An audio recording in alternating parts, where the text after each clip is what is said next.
وابڕێرە سبەینێ سەرۆشی دەوڵەتی یاسا سەردانی سلێمانی بکات بۆ کۆبوونەوە لەگەڵ سەرکردایەتی ئەو ناوچەیە و من لە ئێستادا سەرۆکی دەوڵەتی یاسام لەگەڵ دایانوری مالیکی بەڕێز نووری مالیکی سبەینێ سەردانی سلێمانی دەکەن. هۆکاری سەردانەکەت چییە؟ بسم الله الرحمن الرحيم.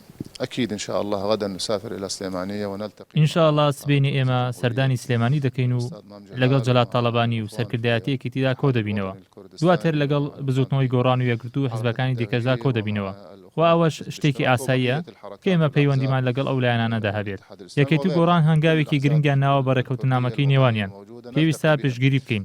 هیوادارین ڕێکەوتنامەکە فراوانتر بکرێت لە پێناو کۆتایی هێنان بە کێشەکانی کوردستان. چونکە بوونی کێشە لە کوردستان کاریگەری دەبێت بۆ سەربەخدا. من هیچ کێشەیەکی تایبەتیم لەگەڵ بەڕێسەرۆکی هەرێم نییە.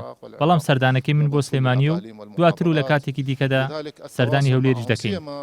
خەڵکی هەرێم پرسیاری ئەوەیان لا دروست بووە ئەو کاتی تۆ سەرۆک وەزیرانی عێراق بوویت. بودجە و موچەی خەڵکی کوردستانت بڕی و ئێستاش سەردانی سلێمانی دەکەیت؟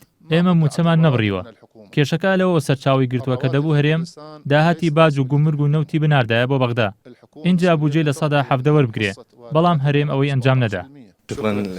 بەڵێ ئەوەی کە گوێتان لێ بوو وتەی سەرۆکی دەوڵەتی یاسا بوو کە سبەینێ سەردانی سلێمانی دەکات و ئاماژەی بۆ کرد کە پەیوەندیەکانی لەگەڵ هەرێمدا تاوتۆ دەکات لەگەڵ سەرکردایەتی سلێمانی. هەڵبەتە ئەمە یەکەم زیارەتی نووری مالیکیە دوای ئەوەی کە لە دەسەڵات یاخود لە کورسی سەرۆکی وەزیران دابەزی. لە ئێستادا ئەمە وەکو یەکەم سەردانی فەرمی وەکو سەرۆکی حزبی داوە و سەرۆکی فراکسیۆنی دەوڵەتی یاسا لە عێراق سەردانی سلێمانی دەکات. ئومێد محەممەد یەنارتی، بەغداد.